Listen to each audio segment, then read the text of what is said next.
Hi, this is Neil's on Dynasty. Please like, share, and subscribe. Be kind, helpful, and grateful.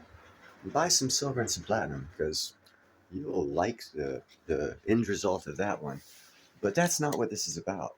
This is about, and I hope I don't get a strike for this because all I am doing is replaying parliamentary sessional debate on the WHO, and I hope I don't get a strike for this. But people got to know it, so I hope I don't get a strike for this, but it's just a debate in the UK Parliament. It's a debate in the UK Parliament that just took place. It's a legal organization. It's a public organization. I hope I don't get a strike for showing this. But let's go ahead and give you about 4 minutes of this guy's banter. Maria.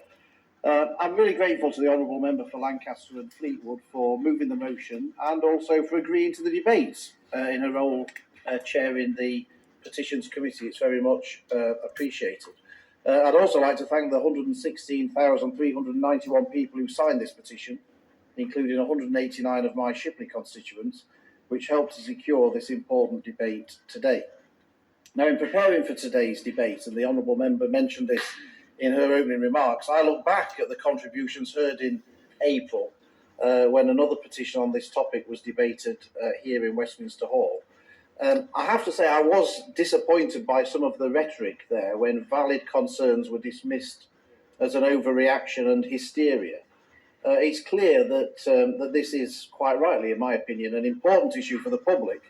And we can see that that's the case, not just from the full gallery today, but also the large numbers signing these petitions. So what are we dealing with here? We have two international legal instruments, both designed to increase the WHO's authority in managing health emergencies. The first concerns the amendments to the existing 2005 International Health Regulations, the IHR, and the second is the World Health Organization's new Pandemic Treaty, which would support the bureaucracy and financing of the expanded IHR. Both of these instruments are designed to transfer decision-making powers to the World Health Organization, with the admirable aim, no doubt, of improving how the world prevents and better prepares for disease outbreaks. But in practice, what is being proposed could have a huge and detrimental impact on all parts of society and also on our sovereignty. If the IHR amendments go through, then countries will have undertaken to follow recommendations, not merely consider them, with the proposal to remove the words non-binding from Article 1. While in Article 42, the regulations are to be initiated and completed without delay by member states. Therefore, we can only assume that the intention behind these amendments is for them to be binding under international law. Now, I don't wish to over-egg the nature of these proposals, but I can't help but be concerned by the thought of removing the words non-binding.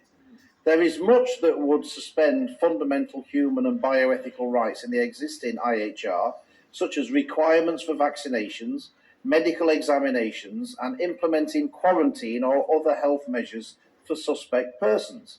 In other words, mandates and lockdowns. It's all there in black and white under Article 18.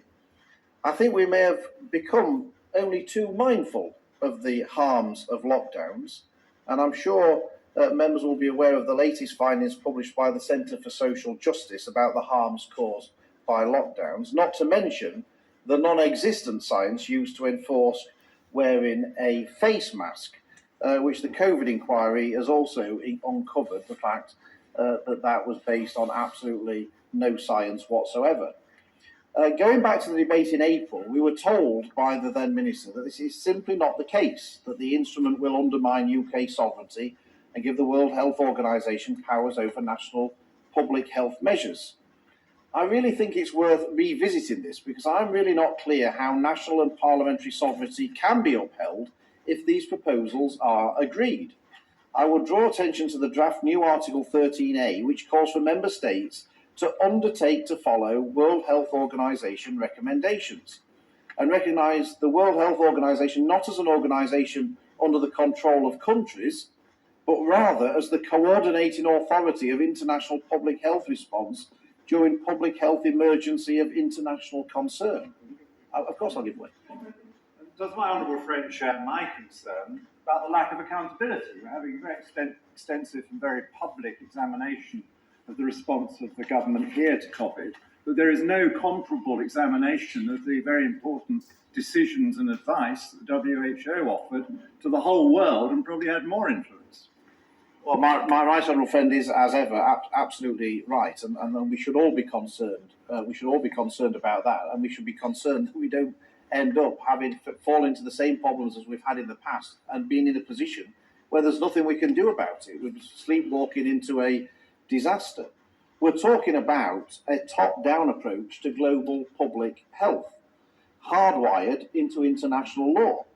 And at the top of this top-down approach, you have our single source of truth for all things pandemic, the World Health Organization's Director General, who it appears will have the sole authority to decide when and where these regulations would be deployed. And let's not forget, of course, that the Director General is appointed by an opaque, non-democratic process, and I think that's being rather generous about the process in which the Director General is appointed.